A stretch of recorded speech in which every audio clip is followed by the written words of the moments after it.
খেতুপাড়া union বিএনপির অধীনস্থ 7 নম্বর word BNP গাদুলি গ্রাম কর্তৃক আয়োজিত আজকের দোয়া মাহফিলের সম্মানিত সভাপতি আব্দুল বাতেন আজকে দেশনেত্রী বেগম খালেদা জিয়া রুহের মাগফিরাত কামনায় আজকের এই দোয়া মাহফিল আমি ধন্যবাদ জানাই গাদুলি গ্রামের নেতৃবৃন্দকে। আজকের এই দোয়া মাহফিলে উপস্থিত রয়েছেন খেতুপাড়া ইউনিয়ন বিএনপির সাবেক সাধারণ সম্পাদক ও খেতুপাড়া ইউনিয়ন বিএনপির সিনিয়র সহসভাপতি জনাব মোহাম্মদ ইসমাইল হোসেন। আমাদের মাঝে উপস্থিত রয়েছেন খেতুপাড়া ইউনিয়ন বিএনপির সাবেক সাংগঠনিক সম্পাদক জনাব মোহাম্মদ গোলাম মোস্তফা।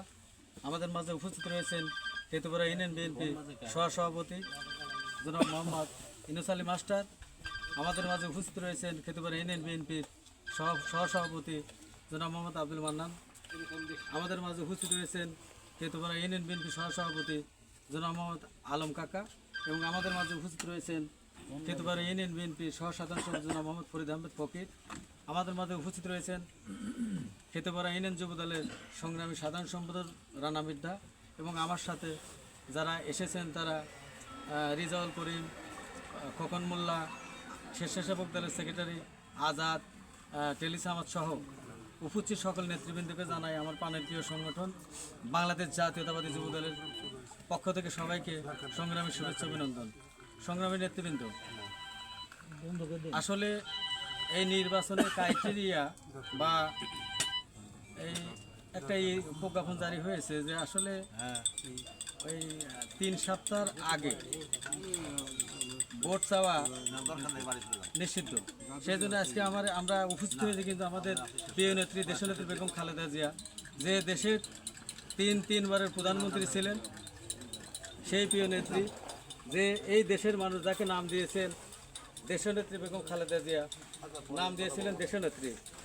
সেই নেত্রী যে নেত্রী দেখেন বলেছিল যে এই দেশের বাইরে আমার কোনো ঠিকানা নাই, সেই নেত্রী আমাদের প্রিয় নেত্রী প্রায় আজ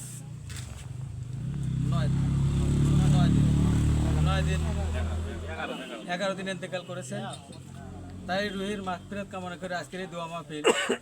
আপনারা জানেন যে স্বৈরাচারী সরকার হাসিনার অত্যন্ত নির্যাতন, তাকে জেল খেটতে হয়েছে, জেলে থাকতে হয়েছে এবং তারই সবচেয়ে আদরের সন্তান দেখেন আরাফাত রহমান কোকো এদেশে পৃথিবী ছেড়ে চলে গেলেন।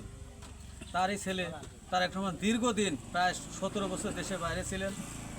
এত নির্যাতনের কারণেও যিনি দেশের বাইরে চিকিৎসা পর্যন্ত হতে গেলেন না, সেই নেত্রী আমাদের মায়ের মতো মমতাময়ী নেত্রী আমাদের ছেড়ে চলে গেছেন।